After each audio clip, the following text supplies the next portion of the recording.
Hello, nonprofit leaders. I'm Sarah Olivieri, your host, and this podcast is here to assist people like you, executive directors, board members, and other nonprofit leaders make a bigger impact with insights, tips, and lessons learned from nonprofit leaders and experts. Having been an executive director, a board member, and now a consultant and coach, I truly understand the challenges you face. And that's why I'm here. I'm all about working smarter, not harder, so you can make a bigger impact without the burnout. And so is our sponsor, DonorBox. DonorBox isn't just a suite of helpful fundraising tools, it's a partner that helps you raise more money and supports you in retaining your donors. I love their forward-thinking approach. Visit donorbox.org to learn more. And don't forget to sign up for the Inspired Nonprofit Leadership newsletter, where you'll get bite-sized, actionable tips just for nonprofit leaders like you, delivered weekly to your inbox. Sign up at inspirednonprofitleadership.com/sign up. Okay, let's dive into today's episode. My guest for this episode is Andrea Ortega, who is the founder and CEO of Palante Nonprofits, a consulting practice that strengthens systems, strategies, and leadership capacity, three of my favorite things, for mission-driven organizations.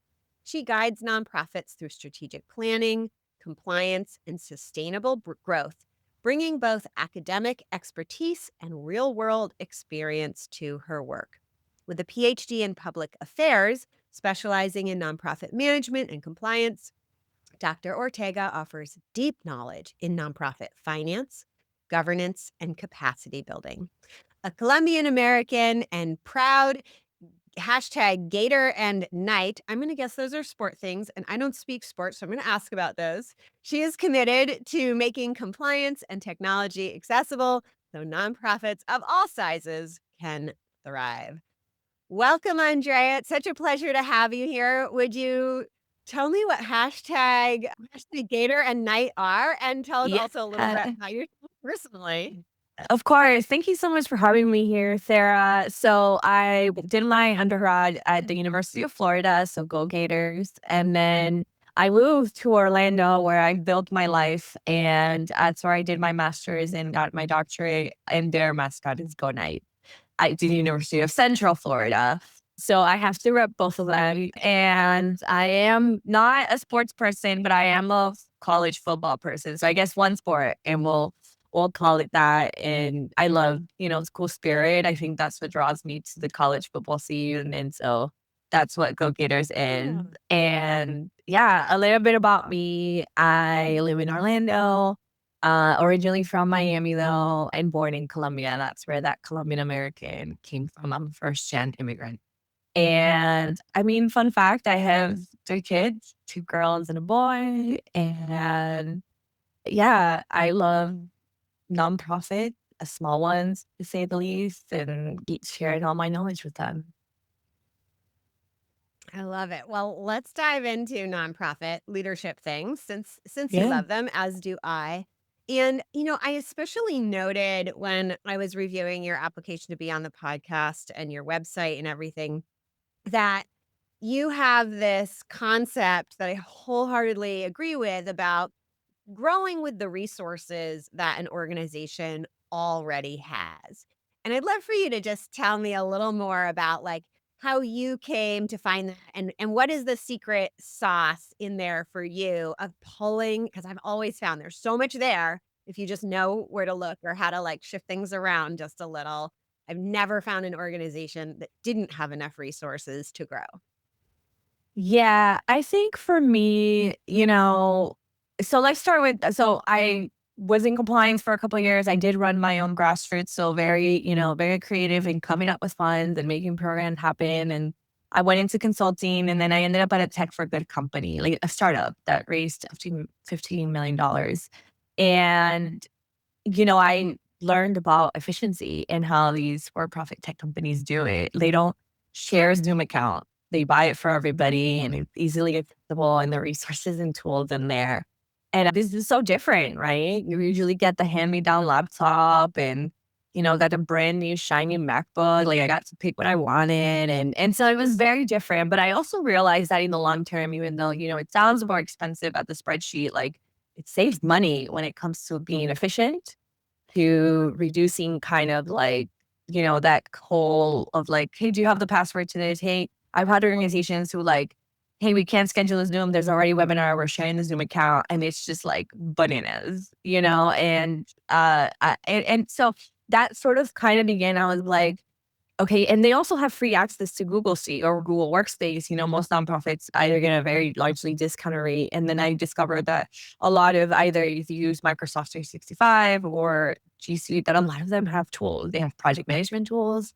They have, access to all of some of them have developers tools. You can assign Google Sites and things like that. And so at least for me, I was like, that's where a little bit of like, man, I really have to bring this knowledge back to the sector. And said company, I was on the third layoff affected, and I was 6 months pregnant with my third child. And that's where Palante grew from. Really kind of like, well, it's now or never. And that's where that happened. But to where you are, we tend to fix a lot of problems with people. Oh, we're overwhelmed with all of the things you have to do for this program. We need to hire, and then I'll, come to find, and then it's always like we need more funds because we need to hire or we need to fix this. If you ask any nonprofit what do they need, they always say more funds. And as a consultant, I peel back the layers and I realize, no, it's your systems. No, it's your process. No, it's a skill gap with the people you currently have. Or, for some of my smaller, like your board doesn't give yet. They're not part of the network. They're not part of your fundraising team. So it really tends to be other like things that happen underneath that are preventing you from either the funds or from utilizing what you have correctly. And yeah, I tend to peel back the layers a lot, really find out what there is. And before, I tend to be like, before you hire, before you do that, let's look at your system, what your processes look like. And you don't have to buy the fancy new software that you're very scared to buy because it's not in your budget. You have to ask for it. You already have people who don't use your Google Calendar or whatever. I was like, okay, you can teach those skills. There's professional development. There's things that you can do to what you already have implement. And so very passionate about that for sure.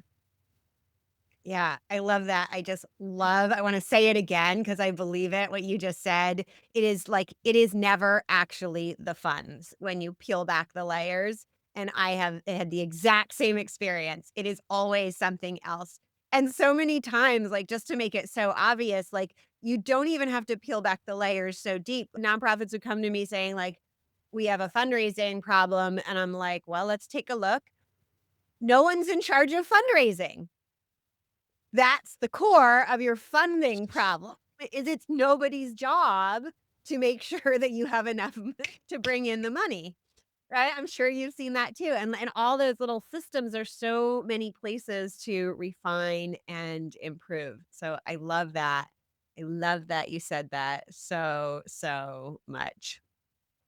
I'm wondering if you can talk a little more about, how you feel like nonprofit leadership is portrayed. And you've had these like for-profit tech company startup experiences, but how has your leadership journey challenged kind of the idea of linear growth, how leaders become leaders, something that always fascinates me. And I'd love to hear your experience. Yeah. So I ran a grassroots that was volunteering straight out of college, and I did it out of the goodness of my heart. And, I was in a very privileged space where, I still had my parents supporting me and even financially through deep into my 20s. And it was because I loved what I did with the organization, very ground, very grassroots, over 50% of the nonprofits in existence make under $50,000 in revenue or filed a 990N. And I think it's so interesting that they're still doing so much. They're still feeding the homeless on the weekends. They're still, maybe tutoring children or helping the youth. Or, we did a tutoring program in Gainesville, Florida with Children Beyond Our Borders. Shout out to them.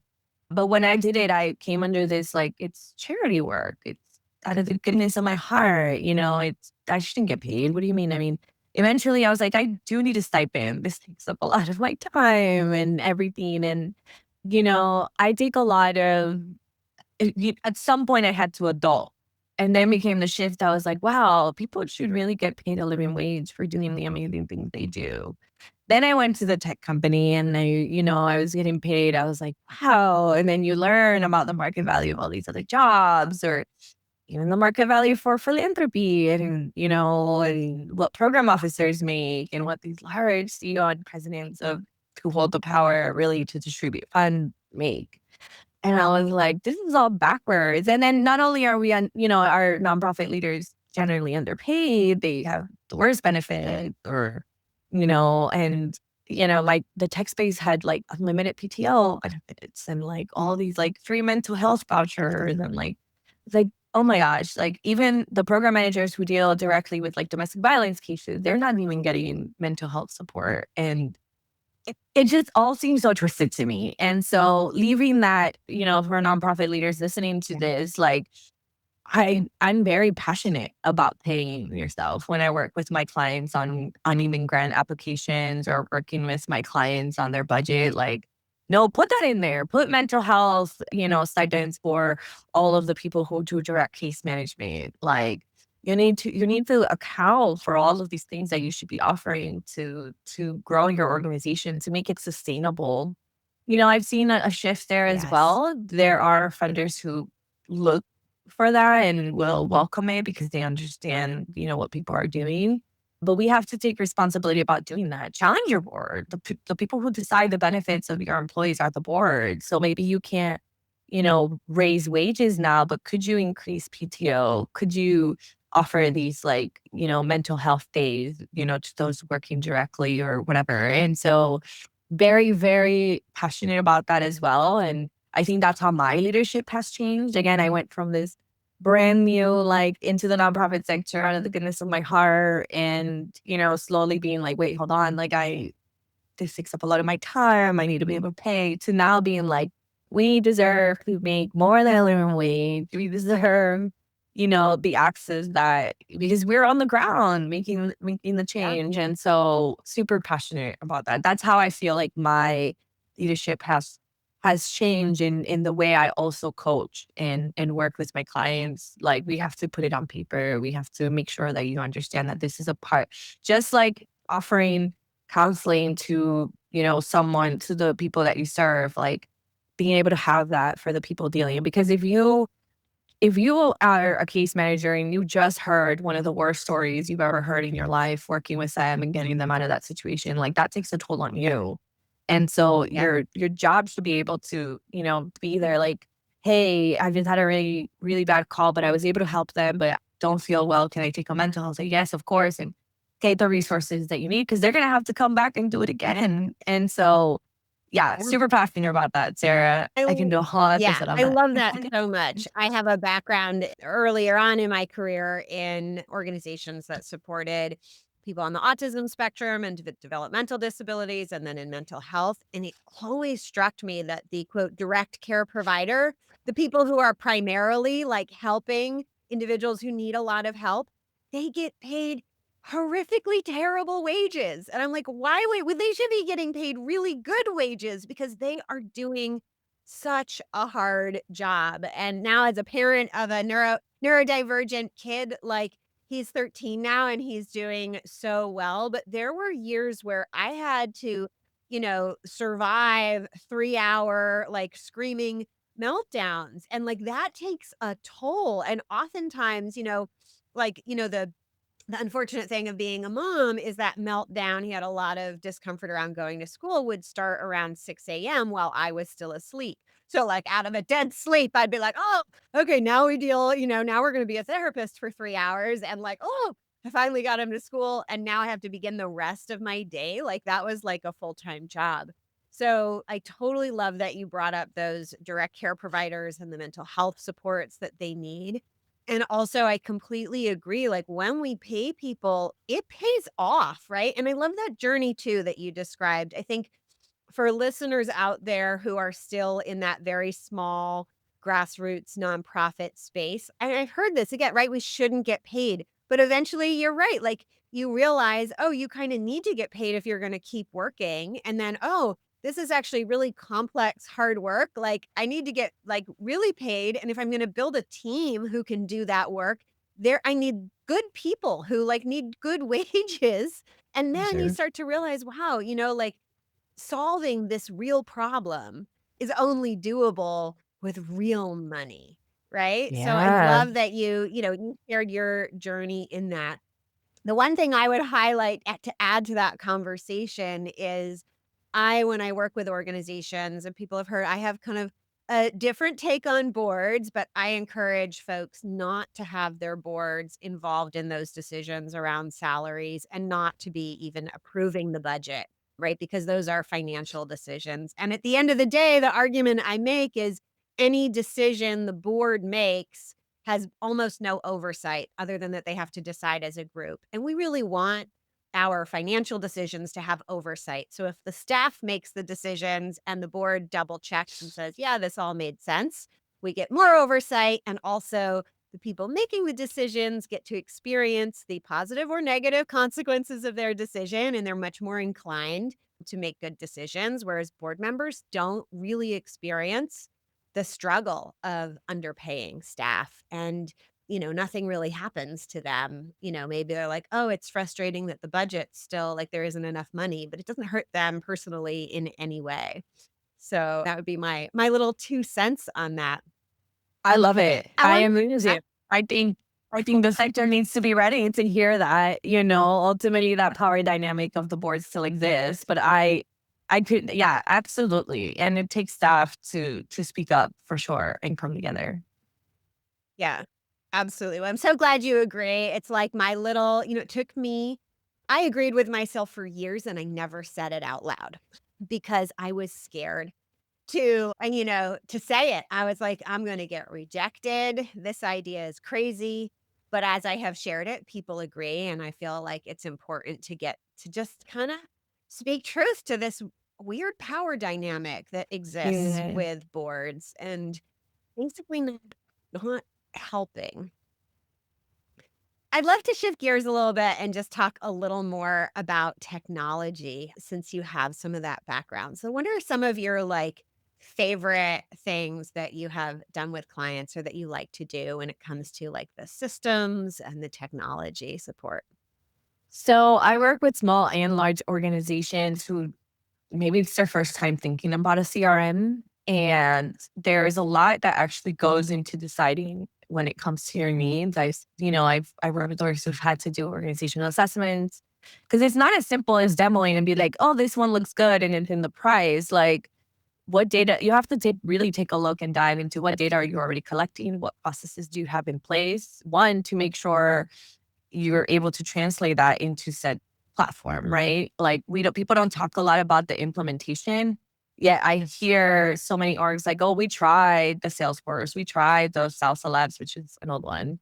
And I'm not endorsing any of them, but like we tried all things and they didn't work. And technology implementation is a month or maybe even close to a year or two of like really making sure it's a a tool that is essential to every worker's new upcoming and all the way down to like how the receipts are collected for their program, how fundraising is using it for their donors. Cause there's if you're doing direct services program management, you need that collection of data and kind of customer relationship. And then, but some orgs use CRMs just for their fundraising. And what if you need both? So like, there's so much discovery that needs to happen before you decide on what tool to use. CRM is just one of the things. I also work a lot on like project management. If an organization says we really need a CRM, but we've never done that, like everything's still paper. I'd be like, let's try something before we do that. Let's see if you'll even try Trello or Asana or Monday. Like, let's see if people Yeah. buy into it. Let's see how they react to it. Let's see what training works better. Is it better one-on-one? Is it better group? Because I've had to do trainings where it's like, share your screen, point there, the copy there. But that's part of tech implementation. And so I think it's, Yesterday with the client.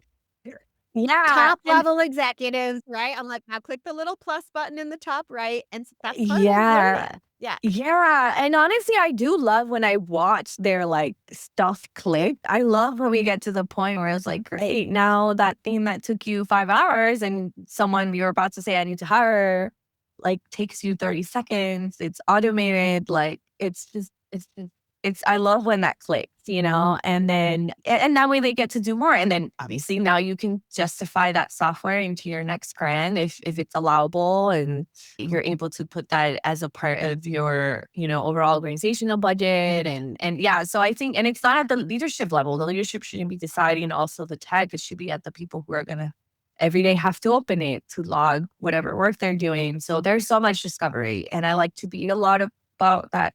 What product features are you looking for? Do they exist? Could we pitch them? Are they coming in the roadmap? Because people also don't understand that even tech companies have a way of releasing features and the way they help their technology. And then, even towards the end, like, hold your tech companies accountable. Like, they should be providing you with your privacy policy if you need it for a grant. Like, boom, reach out to your customer service. We really needed to do this, but it doesn't do it. Submit a product request ticket. Like, you can hold these technology companies accountable for the tech you're using because you're their paying customer.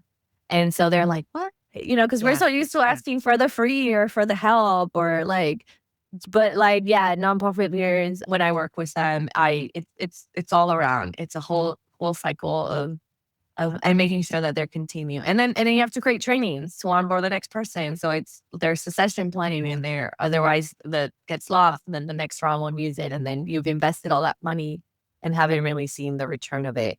So yeah, I would say if you're in that kind of technology journey, pick one thing. See how people react to it. See how much pushback there is. See if you can offer some trainings to help with the pushback. See if they actually try it. Spend some one-on-ones with them. Did you like, I talk about like things like that are already included, like Google Sites, before you build or pay a Yeah. developer to do this whole thing, like build an internal like chapter hub or whatever you need. A Google site is free. Microsoft 365 offers now something called like projects, which is very similar to a lot of Yeah. the project management tools out there. They also have their own, like their SharePoint sites, right? So then you can create a department site for everything is. People just use it for filing, but it does so much more than that. Like you could do departmental newsletters, you can post announcements and updates to each team. But yeah, I would say pick one thing, do it as your pilot, like see what the response is. And then, cause once everybody like it clicks, you're like, oh, wow, now we can do more. Now we can do something harder because it's a big Yeah. investment as well. It's a big budget line sometimes Yeah. to invest. Mhm. Yeah, I love all those points, and I love the point that you made about holding your technology company accountable and researching, part of the selection process. I used to do that for clients years ago and I was like, we got to think about like where are they based, like what's their history? Do we believe that they're going to stay in business, right? As long as we want to use the tool.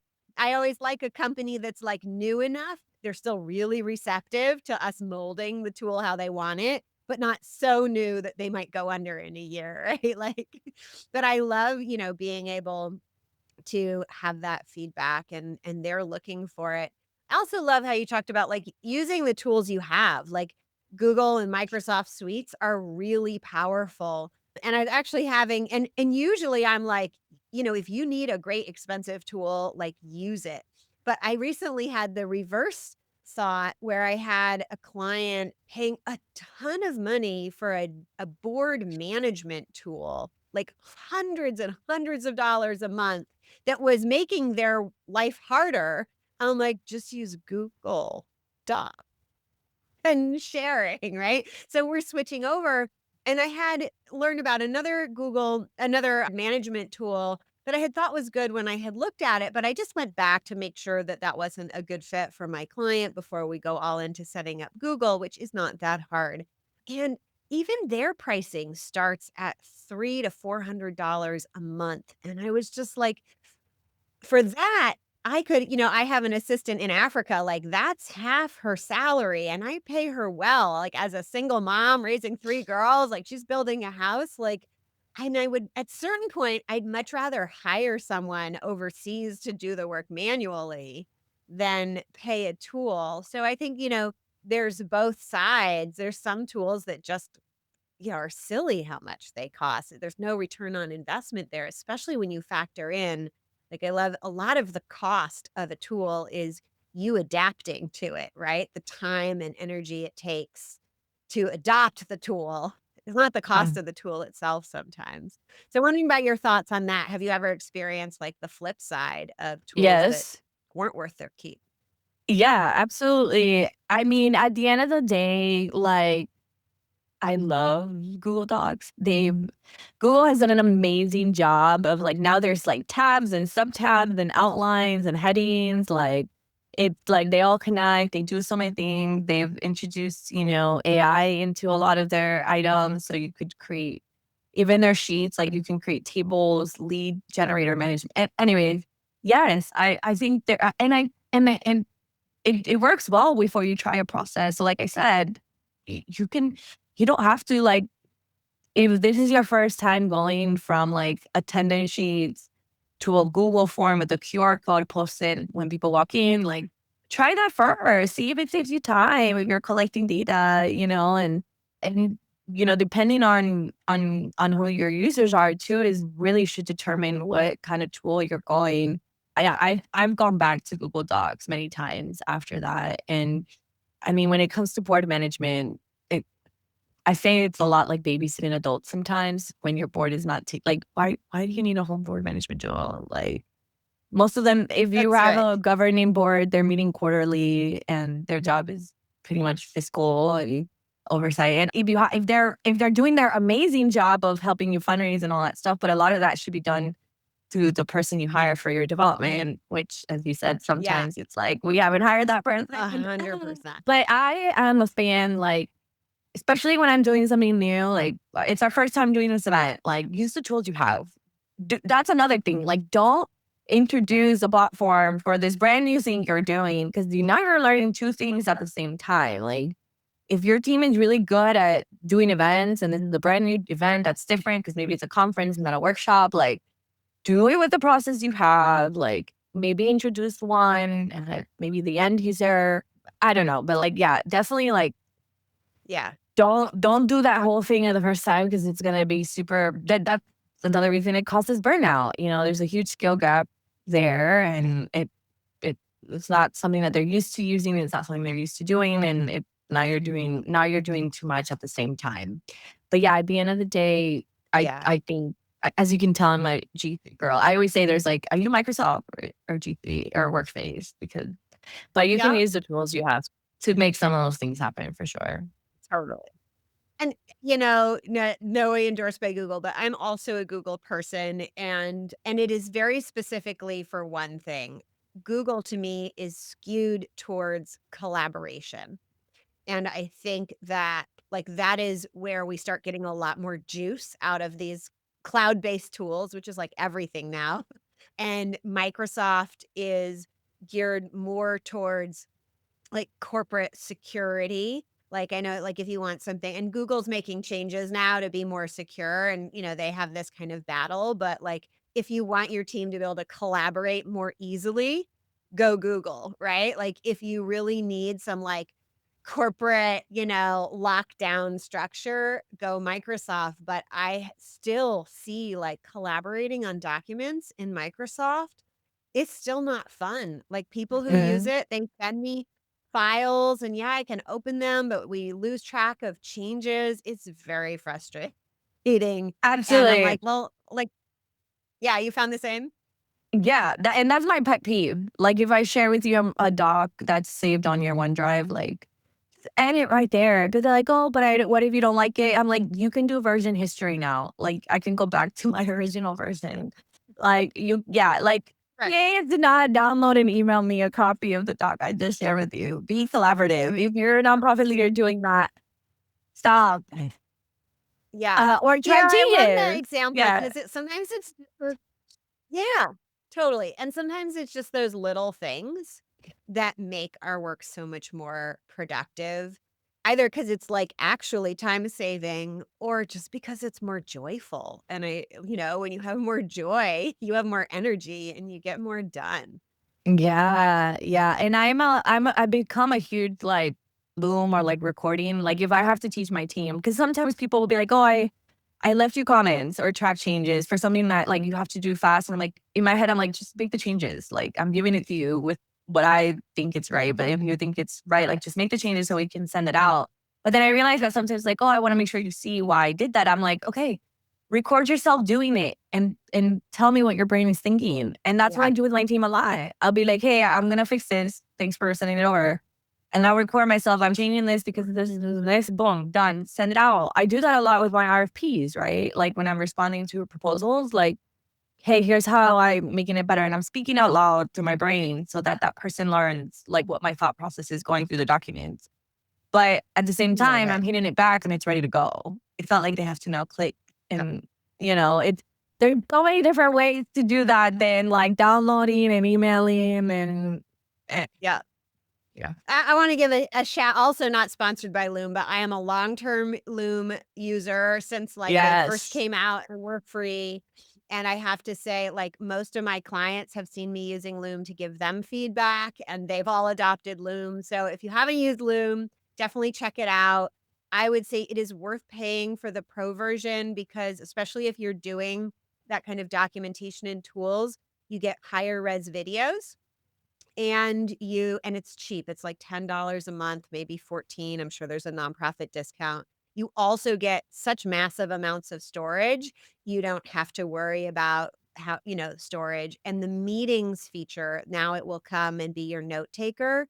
And it is the best note taker I have found. And the AI they're building in is so time saving. Like now, I used to do the feedback Loom video and then I'd be like, "Hey," I'd write them an email saying like, "Here's the link. I gave you feedback in a Loom." Now Loom will write that email for you, giving the highlights of what you said in it. So it's like you record it and then you click like the email feature, you copy the email, which has the Loom link, Yeah. and it's so dead on, and you just send it off. It's so Yeah. easy. It will make an SP document for you. I I was gonna used to say like that. export the Touch. transcript into ChatGPT to make the SOP, and now it's, like, inside Loom, like, one click, like, "Broop," do it. Yes. And So, AI is yeah. when you're creating trainings, it's important to have the visual, the writing, the screenshots, and it'll create the SOP with screenshots. It's amazing, Sarah. I Yep. love the SOP feature. I'm so glad you brought it up. Yeah. Good. Well, you brought it up. I'm so glad too. It's a, like, really powerful, simple tool for folks to use. With that being said, we are at time. I could go on and on chatting with you about all these things, but we will let our nonprofit leaders get back to their busy days. But before we do that, for those thinking, oh my God, I need more, who should be reaching out to you? Who are your favorite folks to work with? And what's the best way for them to do Yeah. that? I work with organizations of all sizes. My niche, I will say though, it's working with small to mid-sized nonprofit organizations.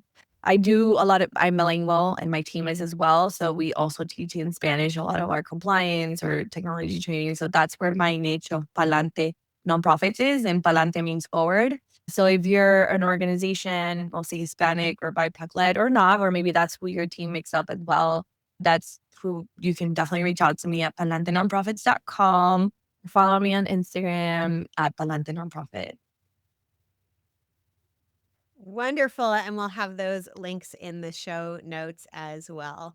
Thank you so much for being here, Andrea. And thank you out there for listening and everything you do to make our communities better. And until next time, I wish you all the best. You've been listening to Inspired Nonprofit Leadership. Thanks so much for tuning in. Be sure to subscribe so you don't miss a single episode or the bonus episodes. And while you're at it, please leave a rating and review and be sure to share with your friends and colleagues. Tune in every week for more useful insights and wisdom on nonprofit leadership. Thanks so much for all you do for the communities you serve. Until next time, all the best.